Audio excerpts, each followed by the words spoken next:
You obviously have me mixed up with the other white-haired old man on campus, Doug Aldridge. I'm Randy.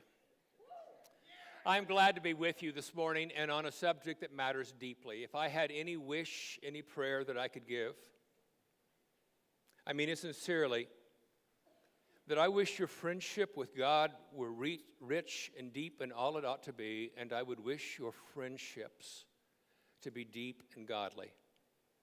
I stand here as a guy who's lived a few decades with the church and the kingdom people, and it is impossible to overestimate or overstate the value of godly friendships. Every other good virtue in your life will flow out of those friendships, and it's impossible to overstate the damage that's done by growing up in a culture and growing up in a circle and the woundedness and brokenness of not having those friendships. We have what we call friendships, but they don't seem to match what God has given. And so this series has been about that. Today in particular, I want to deal with one of the barriers that we've got to remove in order to have the kind of friendships that we want to have. In fact, the ones we have to have. Proverbs 26, verses 18 and 19 are very colorful. Like a maniac shooting flaming arrows of death is one who deceives their neighbor and says, I was only joking. That person lives across your hall, by the way, just FYI. What's that verse talking about? It talks about a lot of things, but here's one of the things it's talking about is emotional immaturity. Somebody too emotionally insensitive to understand what it's like to be you. Too emotionally insensitive to be able to live in community and live well. And he uses this concept of flaming arrows of death. All you have to do is ride a school bus to find that. Live in a dorm, be in a youth group, form a friendship group. You may say, well, we don't necessarily shoot flaming arrows of death in my group. Probably not. We have policies against that. But if I had a picture of a 4-year-old with a baseball bat inside of a house, it's really cringy. And when I look around at those of us who love Jesus Christ and live in community, I often see many of us with 4-year-olds from the inside of us holding a bat, and it's cringy. Why? Why? It's not supposed to be this way. C.S. Lewis, he comments how emotions are a gift of the Lord, a blessing. Every part of you, this is his words, every part of you, your soul, and in some way yet to be understood, even your body, was made for the high and holy place. All that you are, every fold and crease of your individuality was designed from all eternity to fit God like a glove fits a hand. All your intimate particularity, which you can hardly grasp yourself, much less communicate to your fellow creatures, is no mystery to Him. You are not a defective creature in your emotions by their gift. Emotions are not a problem. They're a privilege. Your emotions, every single one of them, was given to you by God as a tool. Every emotion is meant to lead you to Him. Your joy, your gladness, your sadness, your guilt, your anger, your delight, all of those are threads meant to pull you into God. Every emotion allows you entrance in another deep connection with God as you discover the myriad of aspects of Him. Your emotions have their source in God. I don't want you apologizing for your emotions. They are a privilege and a gift. Every emotion is a tool God gave you, allowing you to live out the glory of His name. Every emotion God gave you is a gift to be given to the rest of us as we live with one another. These people should be blessed by your emotions. So why is that not always the case? Pretty simply, we live outside the fence of Eden. As Steinbeck would say, we live east of Eden. We live in a place where connection with God is lost, and then because of that, blessings given to us are twisted, and they become as if it were curses. The gift of words are twisted and become harsh and vulgar. The gift of sex becomes adultery and porn, and the gift of emotions become flaming arrows of death we unleash on one another. But that's the big story for another day. Let's come in tighter. Why are we, the faculty, students, staff of this redemptive community of God, why are we so often behind in our recovery? Why is it the church you came from, and the family you came from, and the dorm you're in, why are we stunted in the very thing that is designed to be a blessing? After all, we're the sacred insurrectionist. We're the ones returning back to Eden. We're the ones who are turning back the hands of the clock of Babel. So why is friendship as we know it so hard? The answer is multifaceted, but you have to understand our culture. My apology to one group in here as I do this, I'm reminded of something that Eugene Peterson's son said. He said, Dad only had one message. Dad only had one sermon. Dad only had one thought. He just put it in every single thing he ever wrote, said, or did. Well, some of you are going to hear the same thing from me, and here's why. I think clarity and truth is more important to me right now than originality. Here's just the truth. You want to know? Let's talk about ourselves for just a minute. There's a price that is paid to live in any culture. No matter what culture you're in, you have to pay a price. If you're in a third world country, there's a cost to be paid for living in that. And the cost is probably going to be that you're going to bury babies. Nobody wants to bury babies. Infant mortality is high. It's nobody's fault. It's just what it is. So what's the price to be paid from living in a first world country? We live at arm's length from most people and call it friendship. It seems normal to us. It's what we grew up with. It's what we think is right until a third world country individual comes in and lives here, or family. And I can almost guarantee you this pattern is so common. About 8 to 10 months in living in our culture, they'll begin to weep. And they will say, why will no one be my friend? And you say to them, what do you mean? Everybody loves you. And they will say, everyone is friendly. But we don't have friends. Because the definition and quality of friends that they came from in their culture, they buried babies together. They had their meals together at their homes. They knew they had to hang on to one another. They weren't distracted and they weren't pulled by some of the other false values in a culture. And so I come to a room like this, and I have to say that what we consider normal is not normal in our friendships. We are an activity-based culture, not a relationship-based culture. And the currency of our culture is activities, and we prioritize activities above relationships. We are a room that you could use metaphorically, like our temperature is 72.4 degrees. And somebody who's 98.6 walks in and we think something's wrong with them. We think they have a fever. When in reality, we have grown up underdeveloped in the ability to have friendships. In our culture, we're far too much like Disneyland. We have streets and parades and bandstands and crowds of family. But at Disneyland, it's no community. It's only an illusion. Is that everybody's experience? Of course not. But it is our trend. And the incredible truth is you get to be the insurrectionist who change things. It's not a new thing. It's not new. Every culture that deteriorates, friendship falls apart in multiple ways. Dietrich Bonhoeffer in the 1930s in Germany, he made the statement about his seminary students, talking to individuals just like you. He said, we can teach you, and you're enabled to stand in front of somebody and lead. You're enabled to even kneel in front of somebody and serve. But we're not enabled to stand beside somebody and befriend, and we're unrepaired, and there's no one to tell us. Of all the things I could wish for you, of all the things I could pray for you, is that you would crave and chase after a transformation in how we do our friendships. Others have discovered it in their day.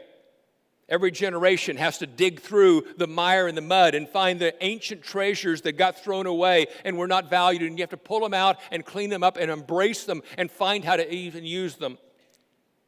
J.R. Tolkien J.R. Tolkien, in his generation, dug it out. You get to in yours. Tolkien said this. He said, I never wrote stories of dragons. Oh, there were dragons in my stories. But I wrote of friendship and fellowship and all that makes life good in these first of all human treasures. You think about Lord of the Rings, it's not about Mordor. It's about companions who hang on to each other and figure out, how do we take this journey? To stay with Tolkien, C.S. Lewis died the same day that John F. Kennedy got shot. And C.S. Lewis's death got shoved to the back pages of the newspaper.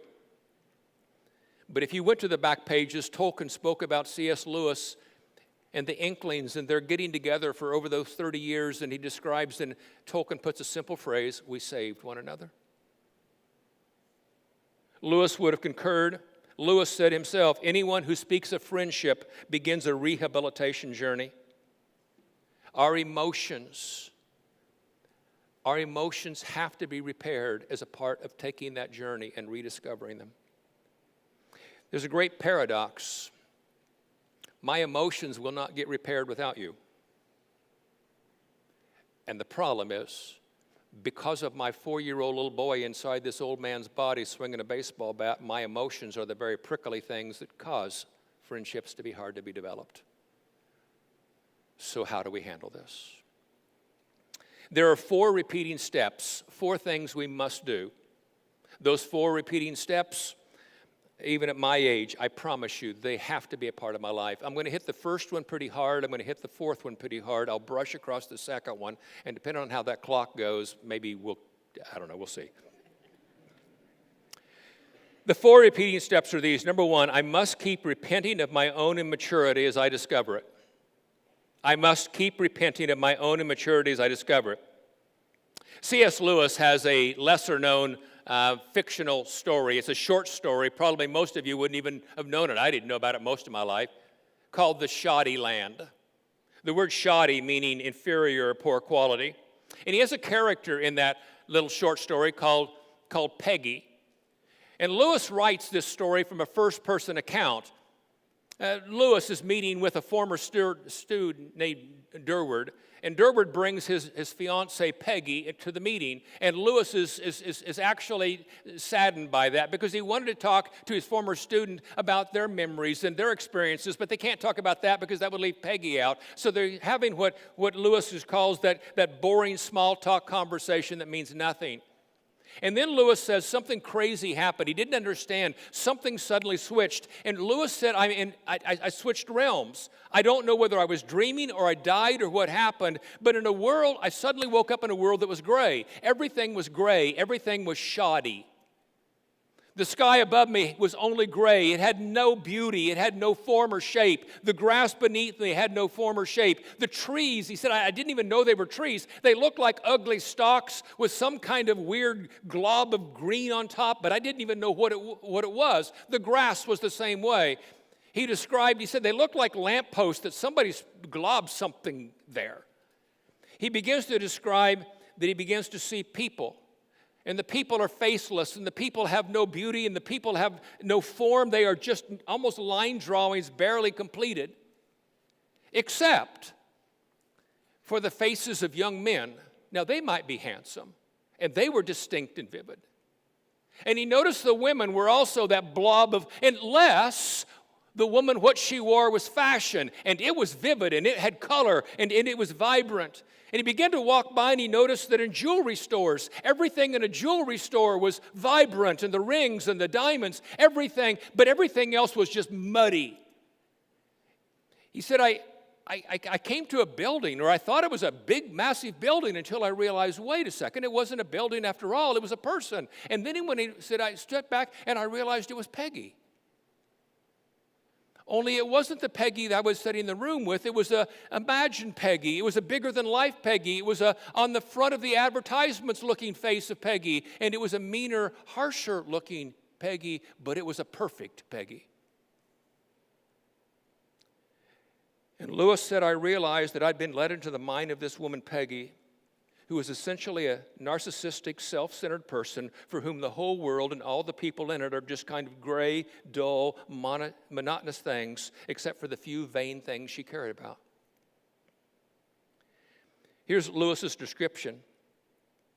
He says, my view is that by the operation of some unknown pathological or psychological law, I was for a second or two let into Peggy's mind, at least to the extent of seeing her world, the world as exists for her. And at the center of that world is a swollen image of herself, remodeled to be like the girls in the advertisements.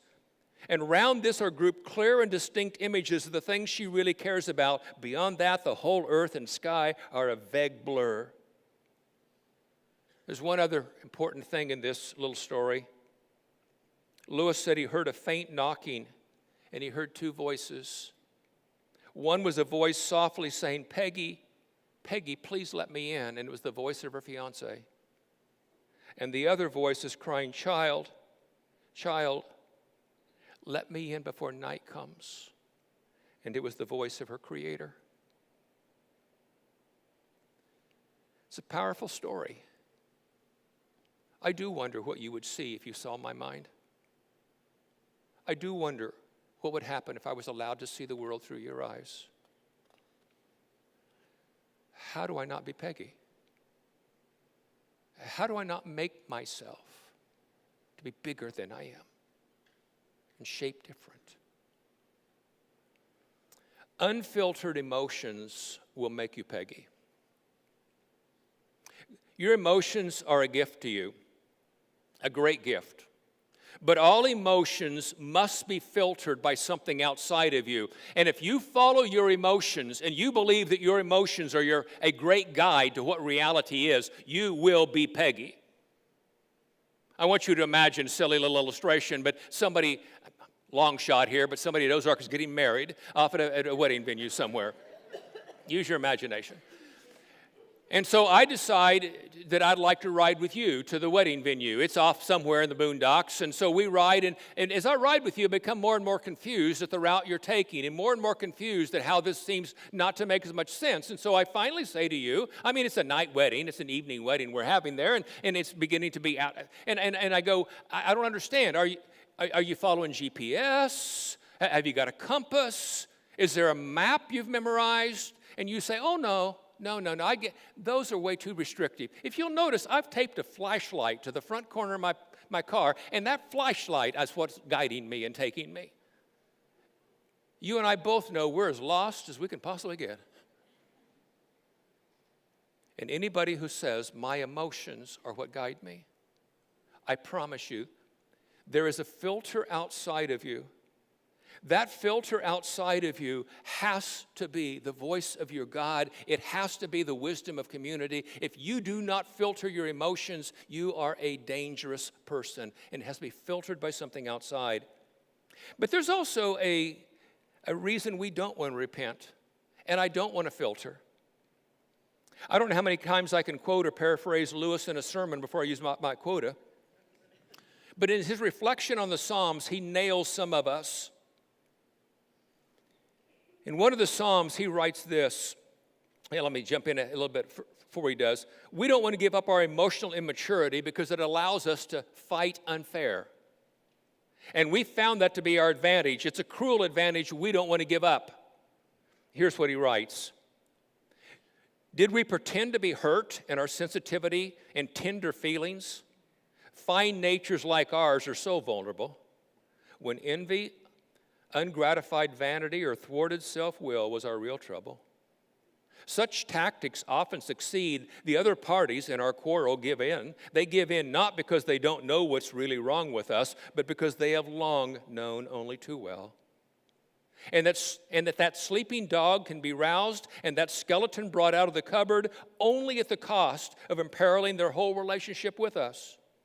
It needs surgery, which they know we will never face, and so we win by cheating. But the unfairness is very deeply felt. Indeed, what is commonly called sensitiveness is the most powerful engine of domestic tyranny, sometimes a lifelong tyranny. How shall we deal with it in others? I'm not sure, but we should be merciless to it in its first appearance in us. I've got to repent. I've got to repent deeply of the things that I have found in a twisted way in either my anger or my woundedness that I can control you. And my woundedness or my anger become the very thing that Satan would use to keep you from coming into my life and healing me. I have to repent. My integrity required it. I can't cover them today. The second thing I have to do is let the gospel change my deeper story. Everybody recognizes, don't you, that emotions, they really are not as random as you think. Emotions, honestly, are following the playbook and the plot of my deeper story. And so I will have a story of the gospel that I believe, and I will hold in my hand the gospel of a God who created me and loved me. But I also carry a deeper story out of my wounds, out of my childhood. And my emotions are playing to the deeper plot. And so you can be a preacher of the gospel, but I promise you, we're not going to go into this one, but if they throw up a little quick slide, basically if we took all the plot in your life of the things that occurred, like a storyboard, you were 2 when that happened, and you were 4 when that happened, and 6 when that happened, and 9 when that happened, and 12 when that happened. As a little child, you started a story. You started as a 5-year-old explaining, trying to make sense out of things. Children are magnets of pain. They're terrible interpreters of it. And you started a story about who you believe you are and where your place in the world is. I could take that storyboard and I could invite in Stephen King and say, Stephen, take this plot points and write a novel. And Stephen King would come back with the most terrifying, scary thing imaginable. I'd sleep with the lights on for 3 weeks. And he used your plot points. I could also call Steven Spielberg, my good friend. And Stephen, and I would say, Stephen, use the exact same plot points, and write me a story. And Stephen would come back with the most fist-bumping, high-fiving, triumphant things. Why? How can that happen? Because they use the same plot points. Here's why. Because what happened to you does not explain your life. It's the narrative that you've created to make sense out of your life that explains it. And you want to know why your emotions react the way they react? Is because you're playing out a deeper story. And the gospel is designed to come and take the old lie away. Cut that little 5-year-old boy who started your story. Cut that little 2nd grade girl who started your story some slack. She was doing the best she could. But that little girl or boy is sitting here, and the gospel has to retell you your story. And if you don't take that lie out, then your emotions are always going to be contradictory. And that's what's actually playing out in the dorm, is your deeper story is playing out. Number 3, we embrace the law of association. Proverbs 13:20 says, you walk with the wise and become wise, and the companions of fools suffer harm. The same way an item in the refrigerator will absorb any sound or any smell around it, so too do we. I have no idea how we absorb attitudes and demeanors. I don't know how it happens, but we do. You are a reflection very, very much of the shelf you're on with those around you. And so at some point in time, you have to decide. I went to a funeral yesterday of an old dear friend. He used to meet with me on a regular basis when I was preaching at College Heights. But at that service, I also am surrounded by friends of the last 50 years of my life. It was one of those emotional moments for me. I'm sitting in that room, and I cannot tell you how much these individuals meant. This guy shaped me. The people in your life, do not think less than you should about your choice of who you hang out with. You will have their attitude and they will have yours. That one needs developed as well. Number 4, I'm going to put some practicality to this one. Number 4, commit yourself to right direction thinking. I'm going to park here a while. I wouldn't order pizza yet, but I'm going to be here just a little bit. And what I'm going to do, by the way, often I use a whiteboard. I want to give a shout out to Gabe Porter. Bless his heart. Gabe loved me like a friend, and Gabe did some visuals here so you can see it. Thanks, Gabe. You realize, don't you, the Scripture tells you to set your mind constantly. I mean, that's just a regular theme. Colossians 3, set your mind on things above. You recognize that in Romans 12, you're told to have a transformed mind. Ephesians 4 would put it this way. You were taught with regard to your former way of life to put off your old self, which is being corrupted by its deceitful desires, to be made new in the attitudes of your mind, and to put on the new self created to be like God in true righteousness and holiness.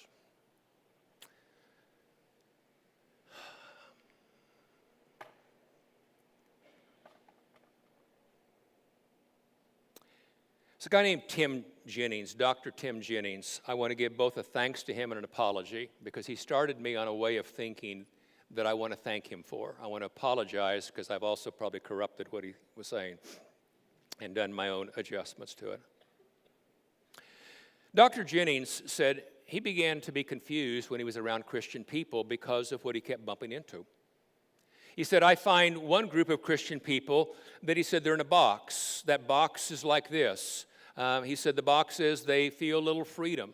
They don't have much freedom in life. They feel very stuck.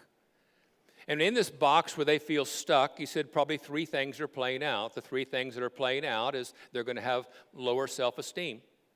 How are you doing in your life? Not very great. How is it? It kind of stinks.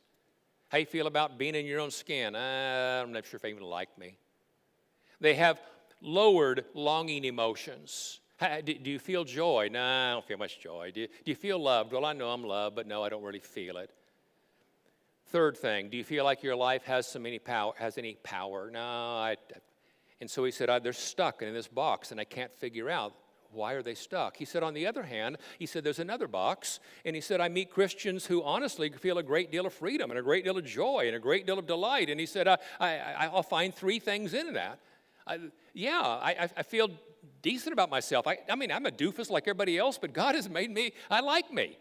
And yes, my longing emotions, I feel some joy, and I feel loved, and I feel like my life makes a difference. And he said, I'm trying to figure out, how did that happen? And he said, I began to realize, wait a second, the way the mind thinks puts you in one of those boxes or the other. The road goes where the road goes. And the way you think will put you in one of those boxes. He said, you realize, don't you, you have patterns. All of us have patterns. If I ask you this morning when you brushed your teeth, and I'm hoping we have a pattern there, if I say, when you brush your teeth, I'm going to about guarantee you that you held the toothbrush and the toothpaste in the exact same hand, the exact same way you did yesterday.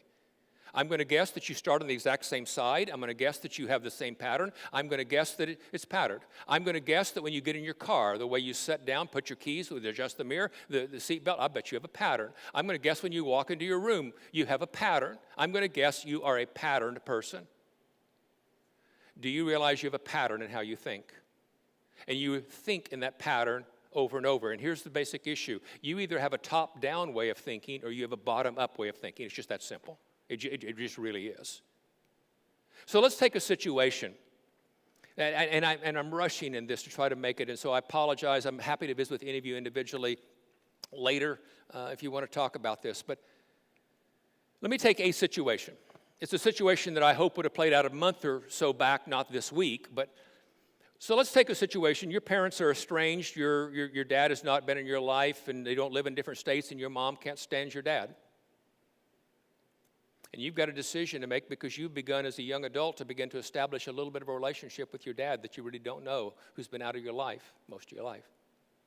And your dad's given you an invitation to come for Thanksgiving to his place. And you got a call to make. You got a pattern that you normally use. Do you do top-down thinking or bottom-up? Well, let's just think this thing through for a little bit. If I begin, and you may be playing on that piano just for a little bit. Sorry, hon. Sorry to put the spotlight on you. Here's my tough call. My tough call is this, that if I go to mom's, there'll be hell to pay. Mom will get so angry. Mom will be upset. I know what mom will say. Mom will say, fine, choose him over us. Sure, take him. I'm the one who fed you. I'm the one who had you at school. I'm the one who dressed you. He walked out on you when you were 5. Sure, mom will be so upset. I'd like to go to dad's, but man, I got to face mom's anger. But if I do top-down thinking, it kind of goes like this. And I know I'm making an arbitrary situation, but so what's the nature of God? I start there. Top down is what's the nature of God? Well, nobody's a throwaway, and yeah, Dad made some bad mistakes, but Dad is Dad seems to be trying, and Dad's reached out. And the nature of God is not to throw somebody away. And the nature of God is God made me independent as a human being to make some choices. And so I think through the nature of God, and then I move to my reason. What's my reason tell me? My reason tells me I'm a young adult at a pretty critical intersection of life, and I'm later going to have a family and children, and this is a good time to figure out whether I actually could have a relationship with Dad. I don't know. But it seems as safe a place to ever try as I could possibly have, and I don't know. But my reason seems like it may be. What's my longing emotion tell me? My longing emotion tells me that I'd like to be proud of myself that I used some courage. I'd like to, even if I find out that Dad really hasn't changed from those 12 years before, at least I'd like to have the integrity that I checked. And so I make a decision. And when I make a decision from top down, what's the character of God? What's my reason tell me? What's my longing emotions tell me? I make my decision. So the decision's made. I'm going to go to Thanksgiving at Dad's. Now, that didn't settle the issue because I got one more place I got to go. I got to stand in the face of a storm, the storm of my own fears. What if I don't know how to make a relationship with him? What if I blow it? What if I don't do it well? What if Dad hasn't changed? What if Mom is really upset? And so I have all these negative emotions that just rage on me. And I have to stand in the face of negative emotions. But like every storm, they do tend to play themselves out. And so the next morning or 3 days later, I find myself over in a box over here where I go, I'm kind of proud of myself, honestly. I did something courageous. I did something I ought to do. I didn't let myself get blackmailed emotionally. That was kind of good. And I got 50 more decisions to make today, and I start a cycle. And that cycle keeps feeding me back more and more to freedom. More and more to freedom. But what if I didn't go top down? If I don't do top down thinking, what if I do bottom up thinking? What if I start with my negative emotions, my fears? What if I do with, Mom's anger is just too much. It's hard for Mom to believe she's actually loved, and so Mom uses loyalty as the substitute. And Mom's always blackmailing with loyalty because she wants to prove she's loved instead of actually receiving our love. And I don't know if I can handle this, and so it's just too much bother. So I'm writing off Dad and anything else. I made a decision out of my emotions. By the way, those negative emotions, we could be on any subject. There'll be your selfishness, there'll be your anger, there'll be your fear, there'll be your resentments, there'll be your grudges. You make any decision from the bottom up, I promise you this does not go well. Yeah, but I'm justified. No. That's not top-down thinking. That's bottom-up. You make the decision, I'm not going to Dad's. What does that do to your longing emotions? You have to tamp them down. What's that do to your reason? I have to kind of twist it a little. What's that do to the nature of God? I have to tamp that down around. And where does that deliver me? I promise you where it takes me. I feel more stuck. Doing right things, feeling stuck. If I took a gun to any one of you and I held it to you and I said, walk around this room and hug 25 people, hug them, kiss them on the cheek and tell them you love them. How many warm fuzzies do you have from hugging 25 people and telling them you love them? The answer is none. Why? Because blackmailed behavior can never have joy and delight. And some of you have let your emotions blackmail you so stinking long that you make every decision out of anger or fear or sadness or I'm wounded, and you do bottom-up thinking, and you are so captured. Child, I wished I knew how to give you the keys out of your own prison. Well, I guess I do. Because the nature of God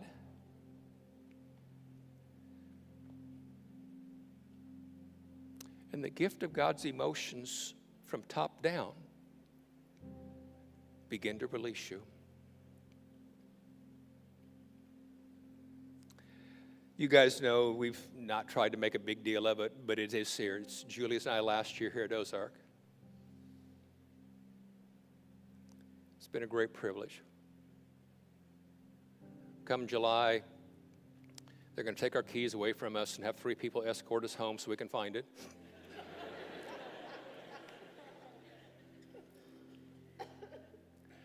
I don't know if I'll stand up here in front of you guys ever again. don't know. But here's what I know. You are untapped giants for the kingdom. But the way you'll get there is your friendship with God and your friendship with one another, and you're going to have to deal with your emotions in order for you to ever build those kind of friendships. And if you don't filter those friendships, you drive away the very people who would transform your life. In this room, and I could say David and Davidettes, I'm not trying to go gender here. In this room will be the next set of Davids, and I promise you, I will miss where you will be 50 years from now. I won't be there. But 50 years from now, there are going to be people who are applauding you and say, your life was like a David. Your life was like a feminine version of that. And when you do find that, I promise you, you trace it back and there will be a Jonathan. There'll always be a Jonathan. There's never a time you get a David without a Jonathan. Somebody who poured their life into. So if we want more Davids and Davidettes in this room, we have to have a lot of people who play the roles of Jonathan. And the role of Jonathan is what I beg and plead for you. May our friendships, may we be the insurrectionist in a cold world. May this be the place where it was turned. May God shape you as you're designed. God bless.